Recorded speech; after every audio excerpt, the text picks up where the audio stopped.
잠시 기도하겠습니다. 살아계신 하나님, 오늘도 저희에게 새날을 주시되 이른 아침부터 주님을 공동체로 모여 예배하는 복된 한날 주일을 허락해 주시고 한 주간을 시작하는 첫 아침을 주님께 바쳐드리게 하시니 감사하고 찬송합니다. 이 시간도 예배 가운데 말씀으로 하나님을 만나게 되기를 소원합니다. 우리에게 찾아오셔서 주님 말씀하여 주시고 오늘 여기에 모여 예배드리는 영혼 한 영혼도 떨어지지 아니하고 우리 주님의 말씀을 듣고 나아가도록 역사하여 주시옵소서. 예수님의 이름으로 기도하옵나이다. 아멘. 이 땅에서 하나님과 함께한 사람은 죽음 이후에도 하나님과 함께합니다. 우리 기독교의 중요한 비밀, 중요한 하나님 나라 사상의 핵심은 이 땅에서 하나님과 함께한 사람이 죽음 이후에도 하나님과 함께한다는 것입니다. 예수님 말씀하시기를 나는 부활이요 생명이니 나를 믿는 자는 죽어도 살겠고 무릇 살아서 나를 믿는 자는 영원히 죽지 아니하리니 이것을 내가 믿느냐. 주님 말씀하셨죠. 저는 이 말씀이 늘 새롭게 다가오는데 여러분, 믿는 자라는 건 뭐냐? 신앙생활한다는 것은 무엇이냐? 죽음의 문제를 해결한 사람이라는 것이죠. 그래서 살아서 예수님을 믿고 하나님 나라 통치를 받는 사람은 죽음 이후에도 하나님과 함께하고 하나님 나라의 통치를 받게 된다는 것. 이것이 하나님의 나라, 천국의 비밀이라는 것입니다. 많은 사람은 이렇게 생각합니다. 세상은 고통이고 저 세상 천국에 가면 행복이다. 그런 이분법적인 도식을 가지고 산다는 거죠. 그래서 여러분, 옛날에 공산주의에서는 기독교를 가리켜서 이 세상 고통스러운 세상을 잊어버리게 만드는 종교는 곧 아편이다, 이런 식의 이야기를 했잖아요. 왜 그렇습니까? 이 세상은 좀 고통스럽더라도 천국이 있으니 좀 참아보자. 그러나 여러분, 그것이 복음의 전부가 아니라는 거예요. 이 땅에서부터 천국을 체험하고 천국을 경험하고 천국을 실습하고 천국을 사는 것, 그것이 하나님 나라 백성의 특권이고 하나님 나라 백성의 권세라는 것입니다. 우리는 지난 한 주간에 우리 부흥성회를 통해서 하나님 나라 이야기를 풍성하게 듣게 되었습니다. 여러분, 부흥성회에 참여하지 못한 분들 너무 아쉬웠겠다 할 정도로 너무너무 은혜로운 시간이고 중요한 시간이었습니다. 하나님 나라 이야기를 듣는다는 것이 바로 그것이죠. 오늘 마가복음 4장의 말씀을 제가 선택하여 읽게 되었는데 4장 35절 이전에 앞쪽에 나오는 말씀은 하나님 나라 비유가 나타나고 있습니다. 오늘 본문은 이런 하나님 나라 이야기를 듣고 난 이후의 제자들, 하나님 나라의 말씀을 듣고 난 이후의 제자들이 갈릴리 호수 건너편으로 건너가다가 생긴 이야기를 보도하는 것이죠. 여러분이 잘 아는 말씀입니다. 제자들이 건너편 갈릴리 호수를 건너가다가 돌풍이 일어나게 됩니다. 배에 물이 차오르게 됩니다. 주무시고 계시던 예수님을 깨우게 됩니다. 예수님이 바람을 꾸짖으시고 바다에 명령하시고 잠잠하라 명령하실 때 예수님의 말씀대로 문제가 해결되었습니다. 여러분, 오늘 돌풍이 등장하는데 제자들의 마음에 돌풍이 일어나지 않았을까, 그런 생각도 해봅니다. 지금 제자들은 배를 타고 가다가 돌풍을 만났을 뿐만 아니라 예수님의 말씀을 듣고 하나님 나라의 이야기를 듣고 그 전까지는 알지 못하던 하나님 나라, 그 전까지는 이해하지 못하던 하나님 나라를 예수님의 말씀을 통하여 듣고 돌풍에 빠지지 않았을까. 혹시 여러분, 지난 한 주간 하나님 나라 세미나를 듣고 돌풍에 빠진 적은 없으십니까? 여러분이 지금까지 알고 계시던 천국, 지금까지 알고 계시던 하나님 나라의 오해 때문에 여러분 혹시 돌풍에 들어가 있지는 않습니까? 바로 그 지점에서 제자들에게 믿음을 요구하십니다. 40절 돌풍 문제를 해결해 놓으시고 왜 믿음이 없냐고 묻고 계시다는 거예요. 이건 단순히 제자들이 믿음이 없다, 불어오는 돌풍에 부산을 떨었다, 겁을 집어 먹었다, 참 제자들 믿음 없어, 예수님이 타고 계시니 절대 안 망해, 배는 쓰러지지 않을 거야, 예수님 함께 있으니 평안해야 돼, 이렇게 볼 수도 있죠. 여러분, 그렇게 말씀을 끝낼 수도 있지만 말씀의 맥락을 놓고 본다면 오늘 이 말씀, 오늘 이 돌풍 사건은 하나님 나라 비유, 하나님 나라 설교와 분명히 관련이 있다는 거예요. 그렇다면 예수님이 요구하시는 믿음이란 것은 무엇입니까? 이 믿음에 대해서 묵상할 때도 4장에 나오는 이 맥락, 하나님 나라의 맥락에서 이 말씀을 들여다 봐야 한다는 것입니다. 여러분, 하나님의 나라는 하나님의 말씀의 씨앗이 내 인생에 심겨지게 되고, 그 말씀의 씨앗이 싹이 트고, 그 말씀의 씨앗으로부터 내 인생의 영적 성장이 나타나게 되어서 주님 원하시는 열매를 마침내 맺어가는 것, 그것이 하나님 나라죠. 하나님 나라는 주님이 나에게 오셔서 말씀으로 통치하실 때 내가 그 말씀에 순종했더니 내가 맺을 수 없는 하나님 나라의 열매가 맺어지는 것, 그게 하나님 나라죠. 하나님의 통치를 내 삶에 받아들여서 하나님이 원하시는 열매, 하나님이 원하시는 인생이 내 삶에 나타나는 것, 그게 하나님 나라죠. 그래서 복음이고, 그래서 기쁜 소식이에요. 이 세상에 수많은 사람들, 아이고 못 살겠다, 미래가 보이지 않는다, 먹고 살기 힘들다, 미래가 보이지 않는다, 경제가 어렵다. 여러분, 그러니 하나님 나라는 있을 리 만무합니다. 아무리 죽을 것 같은 그때에도 내 삶에 하나님의 말씀이 움트게 되고, 또 그 하나님의 말씀의 씨앗이 싹이 나게 될 때 그 싹이 나는 하나님의 말씀이 내 삶을 놀랍게 변화시키시고 열매 맺게 된다. 그래서 기쁜 소식이라는 거예요. 자, 지금 예수님의 이런 하나님 나라 복음을 듣고 제자들이 배에 탔어요. 그리고 예수님은 제자들에게 하나님 말씀 가르쳐서 훈련시켜서 그들의 삶에 하나님 나라 열매를 거두겠다고 선포하셨어요. 그러니까 제자들은 하나님 나라에 대한 믿음, 하나님 통치에 대한 믿음, 내 인생을 통하여 하나님의 열매 나타날 것이라고 하는 믿음, 그 믿음이 있어야 하는데 그 믿음이 없는 거죠. 오늘 예수님은 왜 믿음이 없냐 하실 때 그 지점을 지적하고 계시다는 겁니다. 여러분, 오늘 본문을 통하여 하나님 나라 복음을 들은 우리들, 제자들과 똑같이 하나님 나라 복음을 듣고 있는 우리들이 하나님 앞에서 하나님 나라와 관련되어 어떤 믿음을 가져야 되는가, 그것을 저와 여러분 함께 깨닫게 되기를 원합니다. 그런 관점으로 오늘 말씀을 보기를 원합니다. 그렇다면 하나님 나라 백성된 우리들이 어떤 믿음을 가져야 되는가? 하나님 나라 백성으로 하나님께서 우리 삶에 열매를 나타내실 때 어떤 믿음을 가져야 하는 것인가? 첫째로 우리가 가져야 될 믿음은 35절에 등장하는데 우리 같이 한번 읽어보십시다. 그날 저물 때에, 시작. 그날 저물 때에 제자들에게 이르시되 우리가 저편으로 건너가자 하시니, 우리가 저편으로 건너가자. 예수님께서 말씀하셨어요. 나를 저편으로 데려다 다오, 이게 말씀하지 않으셨어요. 너희들은 저편으로 건너가라, 이렇게 말씀하신 것도 아니에요. 나는 저편으로 갈 테니 너희는 알아서 와라, 그것도 아니에요. 분명히 예수님은 우리가 저편으로 건너가자 라고 우리가 강조하셨어요. 여기서 말하는 우리는 예수님과 제자들이, 그러니까 예수님과 제자들은 저편으로 건너가게 될 거라는 거죠. 여러분, 하나님 나라 백성으로 우리가 가져야 될 믿음이 뭐냐? 예수님은 방향을 결정하실 뿐만 아니라 결과를 책임지신다는 거예요.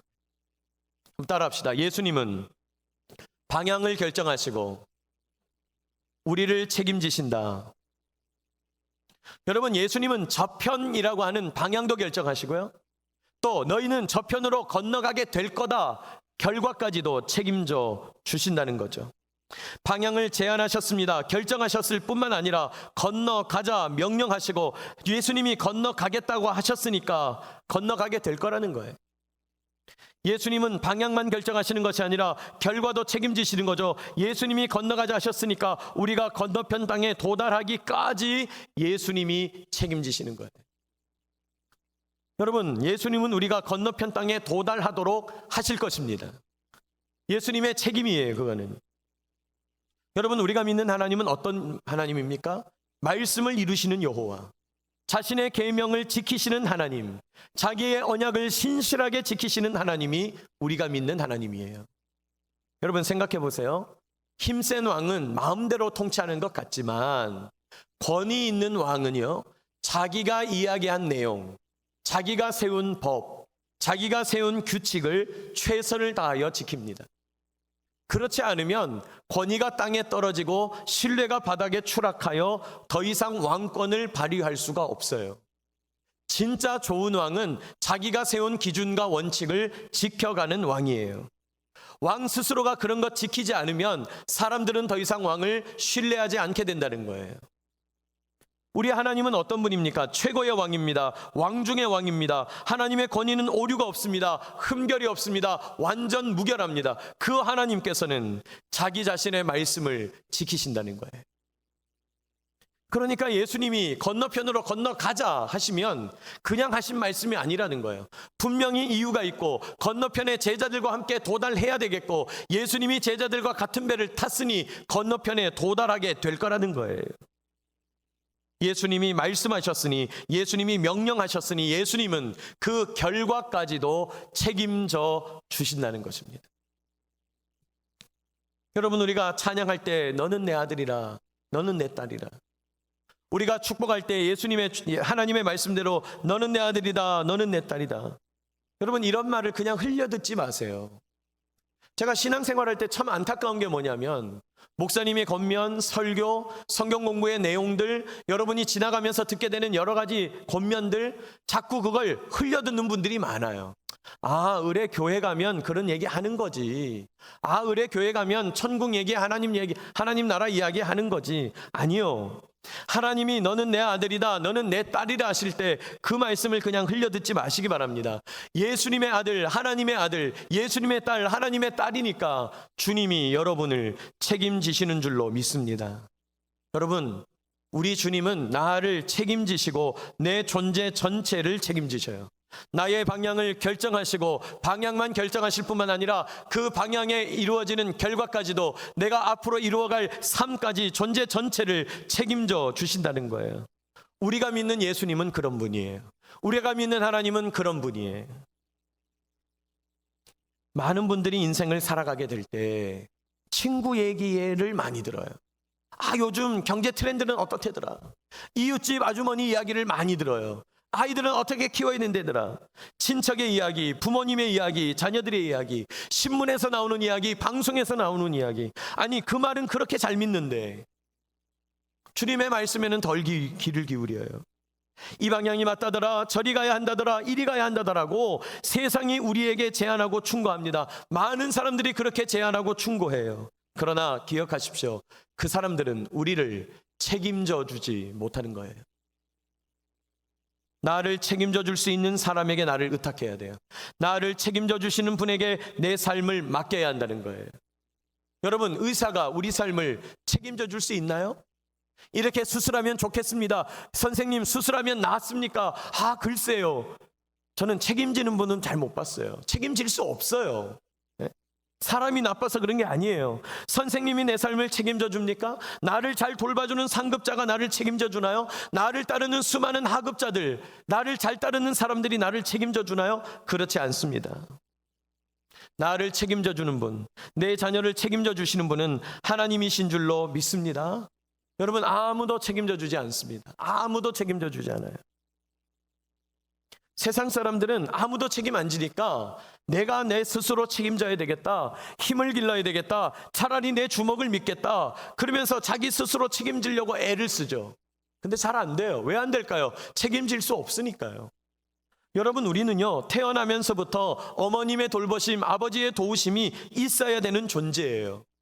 아이를 그냥 내놓고 방치하면 죽잖아요. 태어나면서부터 우리는 그런 돌보심이 있어야 돼요. 나이 들고 힘 세지면 혼자 살 수 있습니까? 친구의 우정도 필요하고 사랑하는 사람의 돌봄도 필요하고 사랑의 교제가 있어야 되잖아요. 그래야 건강한 거거든요. 뭐 나이 들면 말할 것도 없잖아요. 자녀가 돕든 동반자가 돕든 하다못해 동사무소 직원이 돕든 누군가 나를 도와줘야 안녕한 인생, 그것이 우리 인생의 본질이에요. 도움을 받아야 하는 인생이에요. 그런데 이 세상에 그 많은 도움을 주고받더라도 나 전부를 책임져 주는 분은 하나님 한 분밖에 없다는 것입니다. 내 삶을 책임지시는 하나님을 믿는 그 믿음, 그것은 하나님 나라 복음을 소유한 하나님 백성이 가져야 되는 가장 중요한 자세예요. 하나님이 나를 책임져 주신다. 오늘도 하나님이 나를 책임지신다는 것을 믿는 저와 여러분 되시기를 축복합니다. 그게 하나님 나라 백성이 가져야 될 믿음의 내용이에요. 둘째로 하나님 나라 백성이 가져야 될 믿음의 자세는요, 38절과 39절입니다. 우리 38절 9절을 같이 읽습니다. 예수께서는 시작. 예수께서는 고물에서 베개를 베고 주무시더니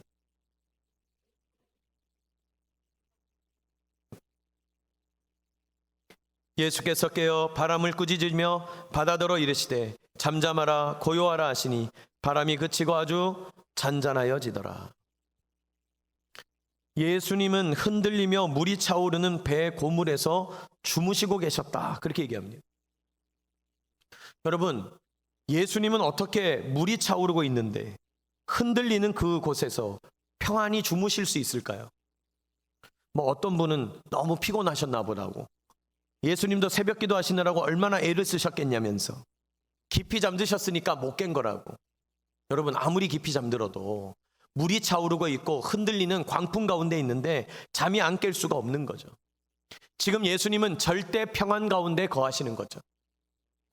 예수님은 절대 평안 가운데 있는데 지금 제자들의 시야에는 두 가지 상반된 개념이 들어오고 있어요. 38절에 제자들이 이야기합니다. 우리가 죽게 된 것을. 제자들은 절대적으로 혼란스러워요. 절대적으로 불안해요. 너무너무 힘이 들어요. 그런데 놀랍게도 예수님은 주무시고 계셔요. 너무나 말도 안 되는 이 두 가지 개념, 두 가지 그림이 동시에 존재하고 있다는 것이죠. 여러분, 예수님이 주무시고 계시는 고물, 배 뒷부분이에요. 2000년 전에 갈릴리 호수배가 지금의 갈릴리 호수배와 같은지는 모르겠지만 제가 갈릴리 호수배를 타보니까 배 뒷부분은 2층으로 돼 있어요. 아래쪽은 천장 낮은 방이 하나 있고 그 천장 낮은 방 위에다가 선장이 서서 배를 운전하더라고요. 그런데 예수님은 그 작은 방에 들어가서 주무시고 계셨다는 거예요. 엄청난 돌풍과 흔들림, 아비규환의 현장이 일어나고 있는데 주무시고 계시다는 거예요. 절대 혼란한 가운데 절대 평안하다는 것이죠. 신앙의 역설이 여기 있어요. 여러분, 신앙은 어떤 것이냐? 상황이 다 죽더라도 나는 여기서 평안을 누려요. 그게 신앙이에요. 예수님은 절대 평안과 절대 혼란을 동시에 보여주고 계시는 거죠. 여러분, 이게 어떻게 가능할까요? 어떻게 가능할까요? 예수님이 얼마나 무감각하시기에 이런 일이 가능할까요? 그런데 무감각하신 것이 아니고 예수님은 물리적으로는 풍랑 안에 계시지만은 영적으로는 예수님이 우리가 사는 물리적 세계 안에 갇혀 계신 분이 아니라는 거예요.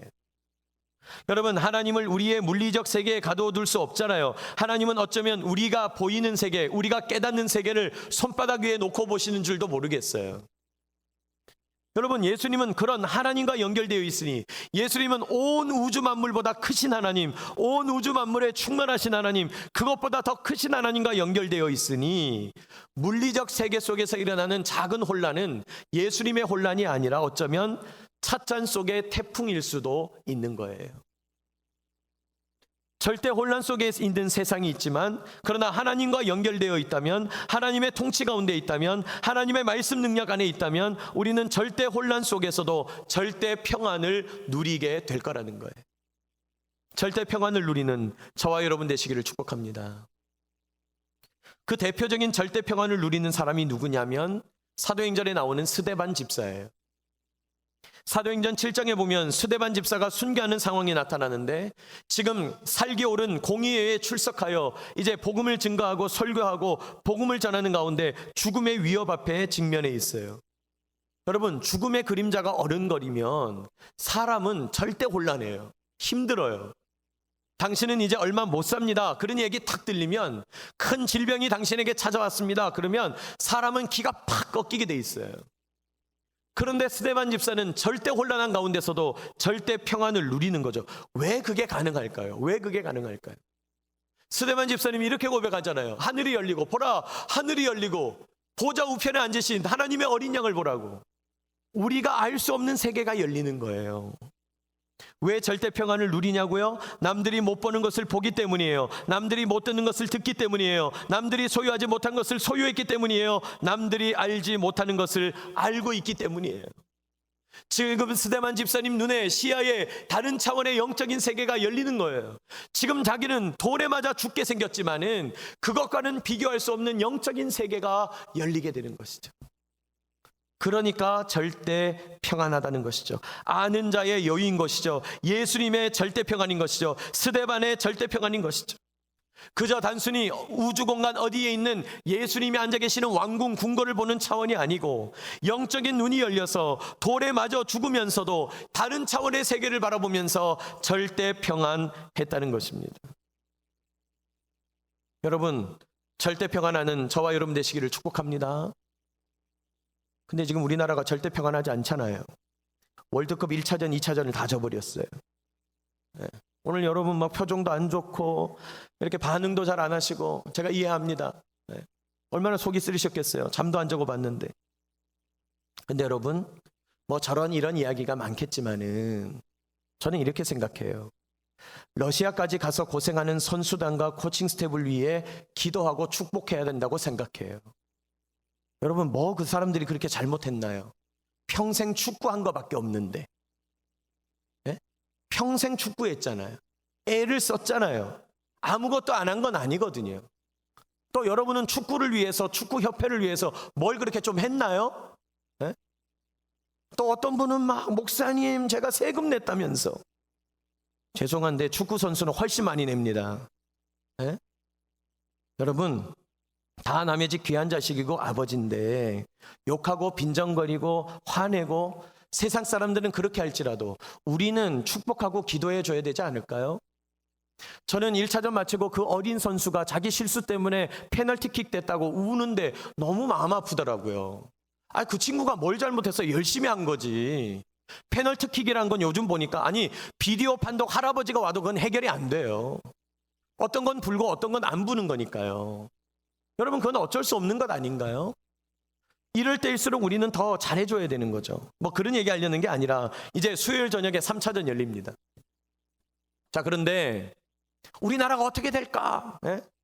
벌써 또 기자들이 막 경우의 수를 따지는 거죠. 우리가 이기고 저쪽이 져주면 우리가 갈 수도 있다면서.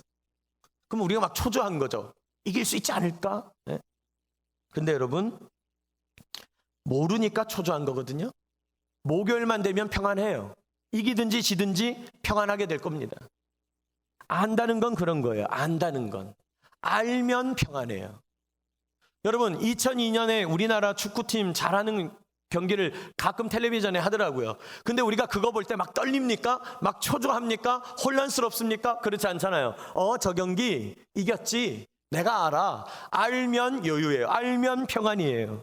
하나님 나라도 마찬가지입니다. 돌에 맞아 죽으면서도 절대 평안인 이유 알기 때문이에요. 알기 때문이에요.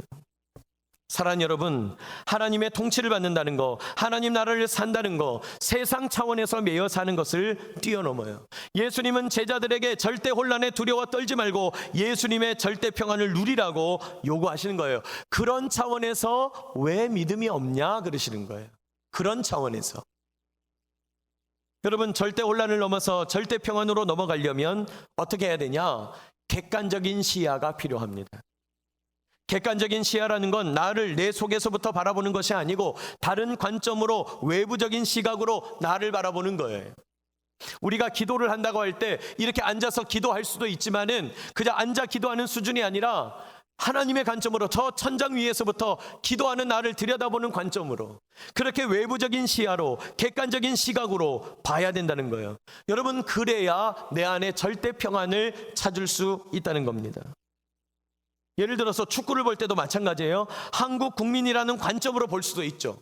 주관적인 관점으로, 나는 한국 사람이니까 한국 국민이라는 관점으로 볼 수도 있어요. 그러나 외부적인 시야로 객관적으로 봐야 돼요. 여러분, 우리나라가 축구 이겼으면 좋겠죠? 저도 그렇습니다. 저도 축구 이겼으면 좋겠어요. 그런데 상대방도 그래요. F조에서 우리나라랑 붙는 세 나라 전부가 기독교 국가예요.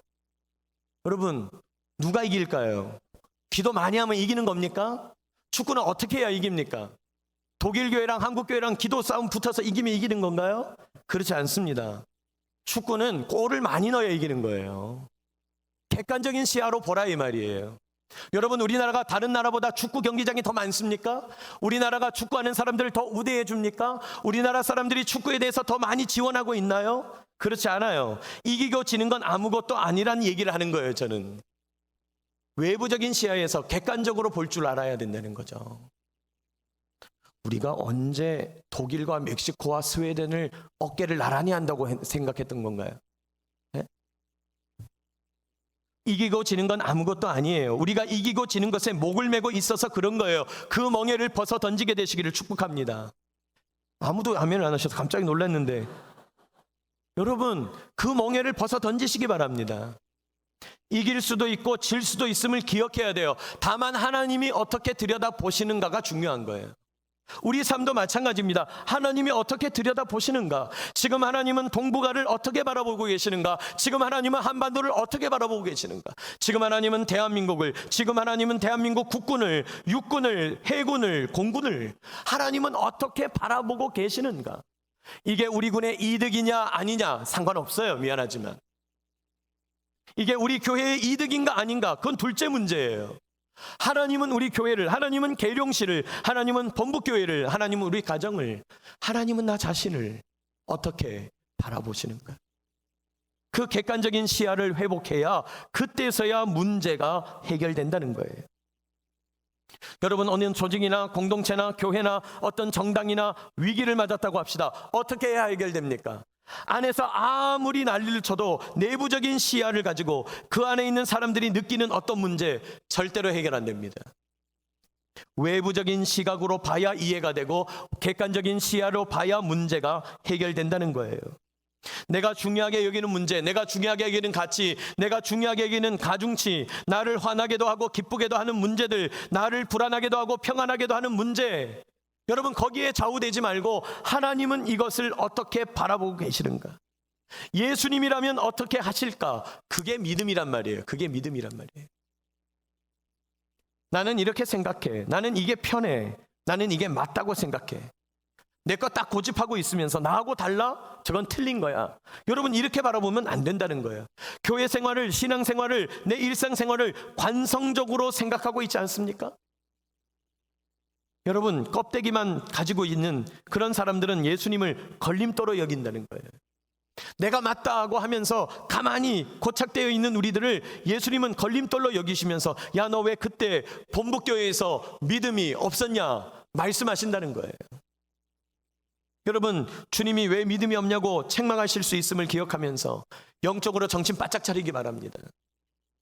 예수님은 우리를 돌보시고 책임지시지만은 우리가 변화되기를 거부하고 고착되어 있기를 고집하면 우리 생각이 맞다, 나는 틀릴 수가 없다, 내가 맞으니 네가 틀렸구나 이렇게만 바라보고 있으면, 객관적으로 외부적으로 우리를 들여다보면서 날마다 새로워지지 않으면 걸림돌이 되게 되고 믿음이 없다는 책망을 받게 될 거란 사실을 기억하시기 바랍니다. 그렇다면 외부적 시야를 회복하는 방법이 뭡니까? 나를 객관적으로 들여다보는 방법이 뭘까요? 여러분 우리가 얼굴에 뭘 묻었는가 아닌가 어떻게 해야 됩니까? 거울에 비춰봐야 되잖아요. 거울과 같은 객관적인 진리, 거울과 같은 하나님의 말씀, 거울과 같은 하나님의 표준, 그것에 나 자신을 비추어 봐야 되는 거죠. 오늘도 내일도 내 삶 속에 일어나는 수많은 이야기들을 여러분 말씀 속에서 보면서 고착된 상태로 있지 말고 변화와 변혁으로 나아가는 사람들, 그런 사람들이 되어야 된다는 거예요. 여러분 껍데기만 붙잡고 있으면요, 심지어 하나님의 말씀조차도 자기 마음대로 재단해요. 심지어 하나님의 말씀조차도 자기 마음대로 막 재단해요. 그 어떤 정보도, 그 어떤 진리도 받아들이지 않겠다, 자기 껍데기에 집착하는 사람들이 있겠다는 거예요. 여러분 이런 생각을 꼭 해야 돼요. 내가 당연하다고 생각하는 거 어쩌면 그거 틀릴 수도 있어요. 내가 당연하다고 생각하는 거, 여러분 그걸 한번 잘 찾아보세요. 그거 틀린 이야기일 수도 있어요. 끊임없이 하나님의 말씀에 비추어 봐야 한다는 것이죠. 여러분 제자들은 풍랑 치는데 나는 이런 풍랑 만난 적이 없는데 이 정도 풍랑 치면 죽어 라는 생각 가운데 있는 거예요. 그 생각 때문에 불안하고 그 생각 때문에 힘든 거예요. 그러나 우리 하나님의 절대 평안, 우리 하나님의 절대 진리에 비추어 보면, 외부적인 시야로 들여다보면, 하나님 나라 왕 되시는 예수님의 입장에서 바라보면 그건 찻잔 속의 태풍일 뿐이라는 거죠. 하나님의 절대 진리로, 예수님의 복음 앞에서 외부적 시야로 들여다보게 되는 저와 여러분 되시기를 축복합니다. 여러분 객관적인 진리로 늘 우리의 삶을 재해석해야 돼요. 늘 하나님의 말씀에 우리 삶을 갖다 대어서 늘 재해석해 봐야 돼요. 절대 혼란을 선택할 거냐, 절대 평안을 선택할 거냐 결정해야 돼요. 많은 사람들이 자꾸 큰일 났다, 큰일 났다 그래. 큰일 났다, 큰일 났다. 네? 얼마나 큰일이 많은지. 그런데 큰일 났다, 어쩌지 이러지 말고 여러분, 크고 작은 문제를 하나님 앞에 끌고 가면서 이거 하나님은 어떻게 보실까? 말씀은 어떻게 해석하는 건가? 외부적인 시야로 들여다보면 어떻게 되나? 객관적인 진리로 비추면 어떻게 될까? 그렇게 봐야 된다는 거예요. 그렇게 이해해야 된다는 거예요. 그렇게 받아들여야 된다는 거예요. 그런 의미에서 우리가 거울을 깨끗하게 닦아야죠. 그런 의미에서 우리가 하나님의 말씀을 읽고 배우고 이해하고 통달하고 관통해야 된다는 것이죠. 말씀 속에 가득가득한 무궁무진한 하나님의 관점, 하나님의 이해, 하나님의 시야, 그것을 우리가 찾고 알고 있어야 된다는 것이죠. 하나님과 연결되어 절대 평안을 누리는 저와 여러분 되시기를 축복합니다. 예수님의 평안이 여러분의 평안이 되어야 되겠습니다.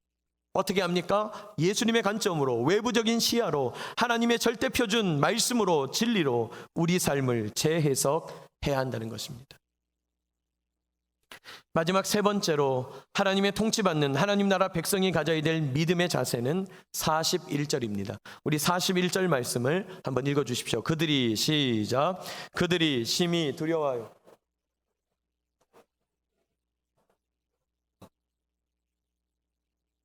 제자들이 예수님의 모습을 보면서 그가 누구이기에 이렇게 표현합니다. 그가 누구이기에. 예수님이 누굴까? 이런 차원이 아니고 내가 알던 예수님보다 다른 예수님을 보니까 그 앞에 보면 심히 두려워하여 말했어요. 너무너무 두려워하면서 그가 누구이기에. 지금 예수님 처음 만난 게 아니에요. 그런데 그가 누구이기에. 내가 알고 있는 예수님, 내가 알고 있는 예수님 그 수준 아니구나. 그러니까 너무너무 두려워하면서 그가 누구이기에. 여러분, 예수님이 누구인지를 아는 것이 믿음이에요. 하나님 나라 백성이 가져야 될 믿음의 자세는 예수님이 누구신지를 날마다 알아가는 거예요. 날마다. 요한복음 17장은 말씀합니다. 영생은 곧 유일하신 참 하나님과 그가 보내신 자 예수 그리스도를 아는 것이니이다. 영생은 아는 거예요. 에베소서 4장은 말씀합니다. 우리가 다 하나님의 아들을 믿는 것과 아는 일에 하나가 되어 온전한 사람을 이루어. 여러분, 우리가 믿는 것과 아는 일에 하나가 되어서 온전한 사람을 이루어야 되겠다. 그게 하나님의 뜻이에요.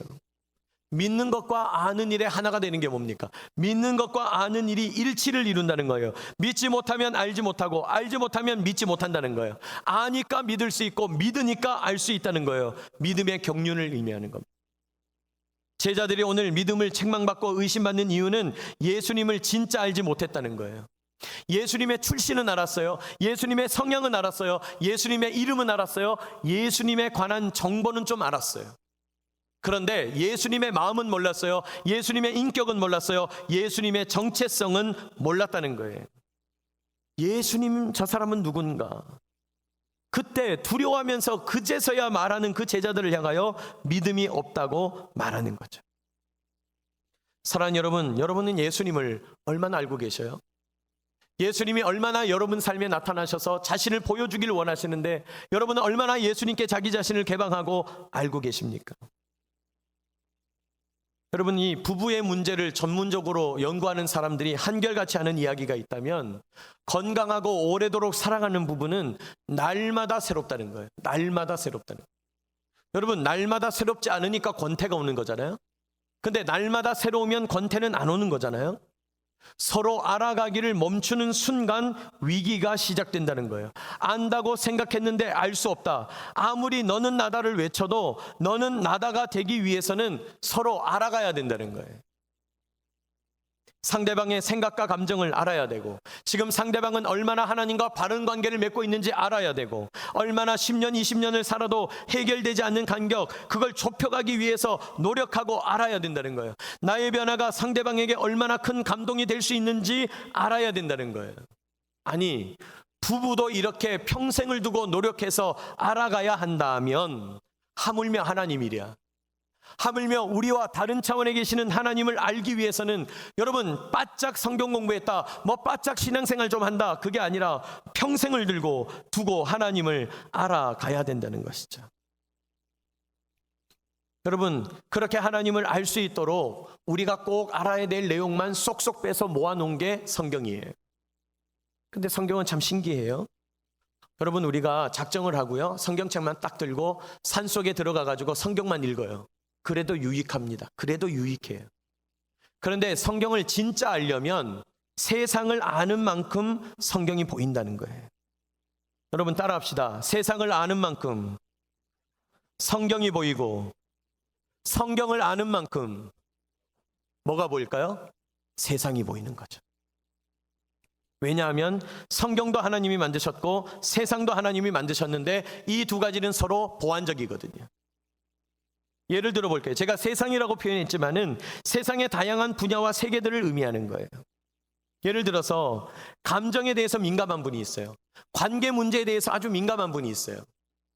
감정을 아는 만큼 성경이 보이고요, 성경을 아는 만큼 감정이 보이거든요. 감정에 민감한 분들은 성경 읽으면서 눈물 콧물 다 쏟는 거예요. 왜? 성경에 나오는 이 사람들의 감정이 읽혀지니까, 이 사람들의 관계가 내 관계인 것 같으니까, 감정이 보이니까 풍부해지니까 눈물 콧물 쏟는 거예요. 감정이 있는 만큼 성경이 보이고, 성경을 아는 만큼 다른 사람과의 관계도 보이기 시작한다는 거예요.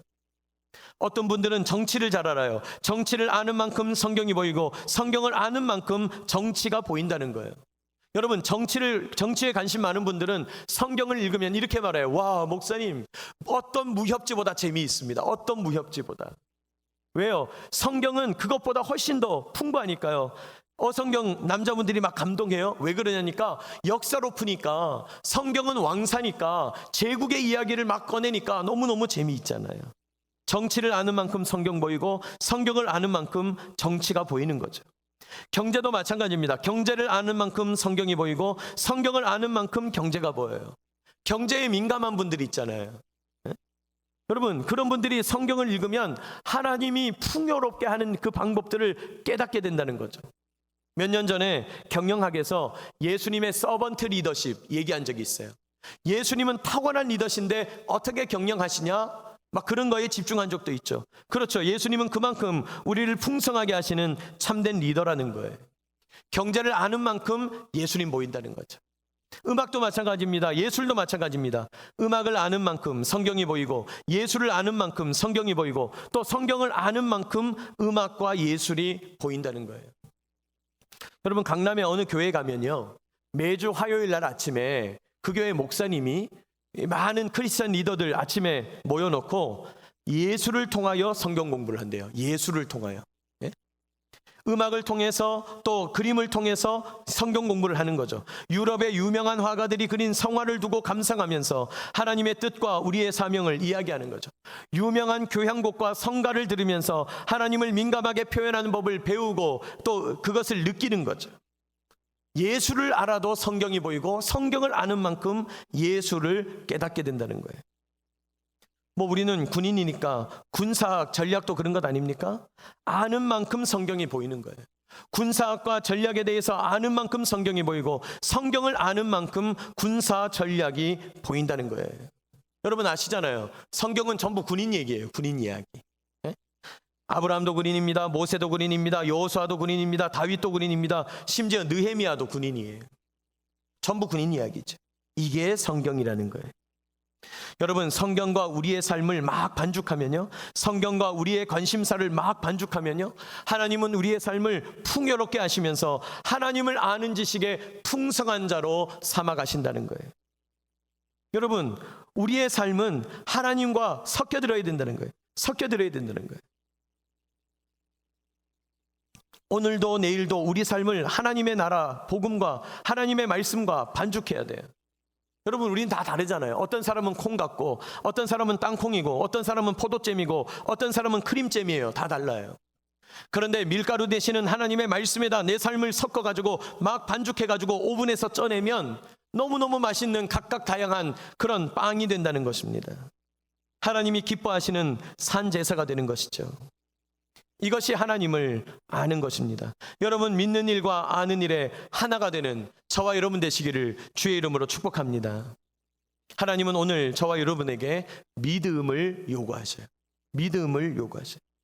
예수님은 풍랑 가운데 있던 제자들에게 믿음을 요구하시는데, 거기서 말하는 믿음은 하나님 나라 복음을 들은 자의 믿음, 하나님 나라 백성의 믿음, 하나님의 통치를 받는 자의 믿음이라는 거예요. 세 가지를 말씀드렸어요. 예수님은 우리의 방향을 결정하실 뿐만 아니라 우리의 결과까지도 책임져 주신다는 것입니다. 또 절대 혼란 가운데, 절대 불안이 다스리는 이 세상살이 가운데 예수님은 절대 평안의 모델이 되신다는 거예요. 아무리 혼란해도 예수님과 하나님과 연결되어 우리 주님이 주시는 절대 평안 누리는 저와 여러분 되시기를 축복합니다. 예수님을 제대로 아는 것이 믿음입니다. 성경에 나타난 온전한 계시 예수님을 알아가면 알아갈수록 우리의 삶은 풍성하여지고 절대 평안의 삶을 살게 될 것이라는 거죠. 이런 믿음을 가지고 살아가는 저와 여러분 되시기를 축복합니다. 예수님이 믿음이 없느냐 하실 때 책망받는 자가 아니라 이런 믿음을 보지 못했노라 칭찬 듣게 되는 저와 여러분 되시기를 주의 이름으로 축복합니다. 우리 이 시간에 하나님 앞에 찬양하며 나아가기를 원하는데, 믿음으로 서리라 이 시간에 찬양하십시다. 우리에게 임하신 하나님 나라 바라보면서 주님 가난한 마음으로 바라보겠습니다 고백하면서 우리 찬양하면서 기도하며 나아가겠습니다.